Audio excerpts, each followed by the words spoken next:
అది లేదు. పైగా నా విగ్రహాన్ని కొనడానికి పెళ్లి సంబంధాల్లో పిల్లని చూడడానికి వెళ్ళినట్టు పొలోమను 10 మంది వెళ్తారు. అందులో ఒకడికి ఆ బొమ్మ నచ్చిందని, ఇంకోటికి ఈ బొమ్మ నచ్చిందని. నా కర్మ ఏంటంటే అక్కడ ఉన్నవన్నీ నా బొమ్మలే. మళ్ళీ తీరా 10 మందికి ఒక బొమ్మ నచ్చాక అమ్మేటోడు అలుసుగా తీసుకొని 10,000 15,000 అని బాంబు పేలుస్తాడు. ఎందుకురా బాబు ఇంత రేట్ అంటే కలకత్తా నుంచి తెప్పించాం అంటాడు. నాకు అర్థం కానిది ఏంటంటే ఎక్కడైతే నేను కలకత్తా నుంచి అయితే నాకన్నా మునగాడు వస్తాడా, అక్కడ కూడా నేనే కదా.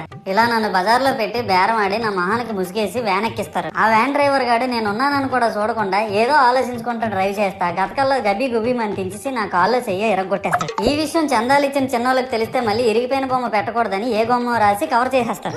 సరేలే జరిగిందేదో జరిగింది, నా భక్తులే కదా కూల్ బ్రో అని చిల్లయ్యే లోపు నన్ను పందిర్లో పెట్టి ముసుగు తీసి నాకన్నా పొడుగున్నే సౌండ్ బాక్సులు 2 నా చెవులు పక్కన పెట్టి డీజే గణేష్ బ్రో అని చెప్పి నా పాటలను కూనీ చేస్తారు. సరేలే పిల్లలు కదా ఇప్పుడు కాకపోతే ఎప్పుడు ఎంజాయ్ చేస్తారు, కాసేపట్లో పూజ స్టార్ట్ చేస్తారని వెయిట్ చేస్తా ఉంటే ఆ 5 రూపాయల వ్రతకల్పన బుక్ చూస్తే